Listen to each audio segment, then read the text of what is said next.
mapagpalang umaga, araw o gabi sa lahat ng ating mga masugid na tagapakinig at taga-subaybay sa programang Araw-Araw na Pagpapala. Muli po, ako'y bumabati sa inyo at patuloy na magbabahagi ng salita ng Diyos. Ito po ang inyong lingkod, Pastor Bong Morga ng JCSJO Batasin Outreach, Taytay Rizal. Bago tayo magpatuloy, tayo po muna manalangin. Ama, sa pangalan ni Jesus, patuloy kami, O Diyos, na lumalapit at nagpapakumbaba sa iyo. Humihingi kami ng tawad, anuman ang aming pagkukulang, pagkakamali, lahat naming nagawang pagkakasala laban sa iyo, O Diyos, sa isip, salita at gawa. Patawarin mo po kami at linisin, hugasan ng banal na dugo mo, Panginoon, upang malinis kami sa lahat ng aming mga kasalanan. Salamat po sa biyaya ng kapatawaran na patuloy mong ipinagkakaloob sa mga anak mong lumalapit sa iyo. Sa pangalan ni Jesus. Amen. Muli po tayo ay mag-aral, magbasa ng salita ng Diyos at isipin natin na ang Diyos mismo ang direktang nangungusap sa bawat isa sa atin. May babasahin pa akong talata. Sundan nyo na lamang po at tingnan at atin po itong pag-uusapan. Ang talata po ang sa aklat ng Matthew chapter 9 verse 13 and verse 35 to 38. Babasahin ko po. Nilibot ni Jesus ang mga bayan at nayon at nagturo sa mga sinagoga. Ipinangaral niya ang mabuting balita tungkol sa paghahari ng Diyos at pinagaling ang lahat ng may sakit, anuman ang kanilang karamdaman. Verse 36, nang makita niya ang napakaraming tao, nahabag siya sa kanila, sapagkat sila'y lito at lupaypay, na parang mga tupang walang pastol. Verse 37, kaya't sinabi niya sa kanyang mga alagad, sagana ang aanihin, ngunit kakaunti ang mag-aani. Verse 38, idalangin ninyo sa may-ari ng aanihin na magpadala siya ng mga manggagawa sa kanyang aanihin. Mga kapatid, ang ating Panginoon, pagkalipas po ng pangangaral ni Isaiah, ipinanganak ang ating Panginoon. At nang siya po ay dumating sa tamang edad, siya po mismo ay gumawa ng paghayo, gumawa ng pagpunta sa mga sinagoga. Nag-ikot po siya sa mga tao, sa mga pampublikong lugar, upang ibahagi ang salita ng Diyos, upang kumbinsin ang tao na magbalik loob sa Diyos, dahil yun po ang paraan para maligtas sa tiyak na kapahamakang paparating. Kaya, nung nakita niya ito, alam niya na matindi ang pangangailangan ng bawat isa. Kaya nga po, sinabi niya, napakaraming aanihin, ngunit walang gagawa, walang kikilos. Yung habag o kumpasyon sa puso ng isang mananampalataya na katulad ng ating Panginoon, kailangan pong mananatili sa puso ng bawat isa na tumanggap kay Kristo bilang Panginoon tagapagligtas. Dahil kung wala pong habag o kumpasyon, hindi po natin magagawang dalhin, akayin ang mga tao sa gawain ng Diyos sa iglesia. Amen po ba? Kaya kung titingnan po natin dito sa Matthew chapter 9 verse 13, sinabi doon ng Panginoon, humayo kayo at unawain ang kahulugan nito. Habag ang nais ko at hindi hain. Sapagkat naparito ako upang tawagin ang mga makasalanan, hindi ang mga banal. So sa madaling sabi, hindi sinasabi ng Panginoon na ayaw niya ng mga offering o yung anumang mga handog. Ngunit higit na binigyan din ng Panginoon ang kahalagahan o kung gaano sa kanya kaimportante ang kaligtasan ng mga kaluluwa na mapapahamak sa impyerno kung hindi sila mababahagian ng salita ng Diyos. Kaya naman po, binigyang diin niya na yung pagbibigay ng mga kaloob ng ikapo, hindi ito masama. Kailangan ito, pero higit na kailangang merong kumpasyon o habag ang isang tao para maabot ang kanyang kapwa. Amen po ba?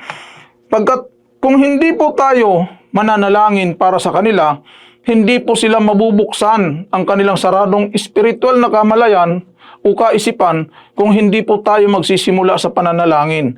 Kaya yung pagsama-sama sa pananalangin, ng isang iglesia ng bawat miyembro ay isa pong nagdudulot po ito ng malaking impact para pakawalan ng kaaway ang pagkakahawak o mga strongholds sa lahat ng mananampalatayang malamig sa pananampalataya sa Diyos. Amen po. Kaya sabi po doon sa Lucas 23 verse 34, sinabi ni Jesus, Ama, patawarin mo sila sapagkat hindi nila nalalaman ang kanilang ginagawa. Even nung panahon na si Jesus ay nandun na, nakabayubay sa krus ng Kalbaryo, kapatid, ikaw pa rin ang iniisip niya.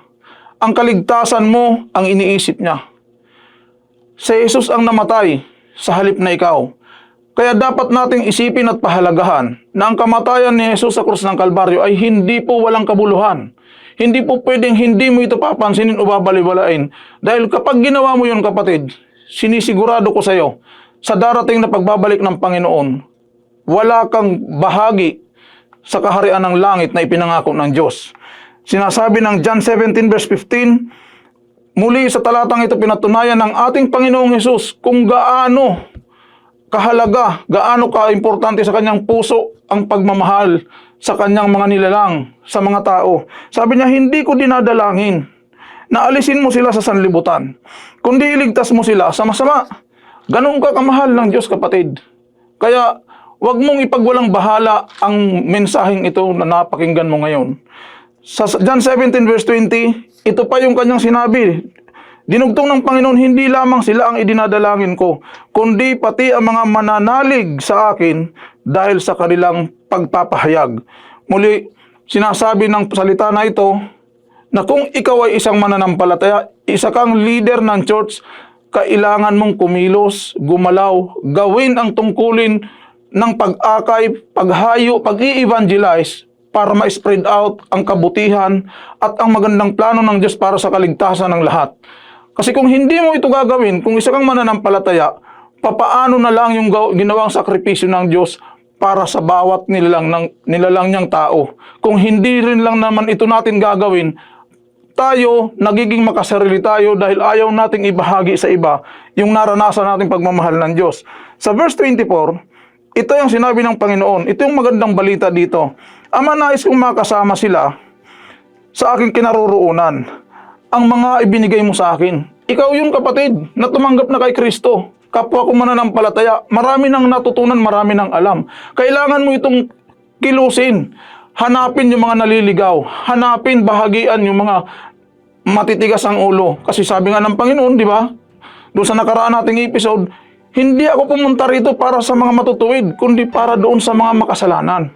Kaya meron po tayong pananagutan sa harap ng Diyos pagdating po sa kaligtasan ng iba. Amen po ba? Sabi niya, nais kong makasama sa kinaroroonan ko ang mga ibinigay mo sa akin upang mamasdan nila ang karangalang bigay mo sa akin. Nakita mo, kapatid, gusto kang gawing buhay na patutuo, na testigo ng Diyos sa pasasaksihan, sa pagbibigay ng karangalan sa Kanya ng Ama. Ganon din yung karangalang yon, mararanasan mo kasama ang ating Panginoong Hesus. Sapagkat inibig mo na ako bago panilikha ang sanlibutan. Binigyan diin ng Diyos na ang pag-ibig ang dahilan ng lahat, kaya ginagawa niya ito sa atin. Kaya di ba John 3:16, gayon na lamang ang pag-ibig ng Diyos sa sanlibutan, kaya ibinigay niya ang kanyang bugtong na anak upang sino mang sumampalataya sa kanya ay hindi mapapahamak kundi magkaroon ng buhay na walang hanggan. Kaya muli, kapatid, loobin ng Diyos na ang mga mensaheng napakinggan mo sa pamamagitan ng iyong lingkod ay humipo sa puso ng bawat isa sa inyo. Hayaan po ninyo na sa hapong ito, bago tayo magtapos, muli po tayong mananalangin. Ama, sa pangalan ni Jesus, tulungan mo ang bawat tagapakinig, Panginoon, na hindi lamang sila nakinig, kundi sila ay mababago at magkakaroon ng transformation, Panginoon, upang ganap na sumunod, magpasakop at saliksikin ang iyong salita, Panginoon, at magpagamit sila, Panginoon, sa mga pinili mo sa fivefold ministry upang lumago ang kanilang pananampalataya. Sa pangalan ni Jesus, Amen. God bless po sa inyong lahat. Muli po, binabati ko kayo ng araw-araw na pagpapala ang sumainyo sa pangalan ni Jesus. God bless.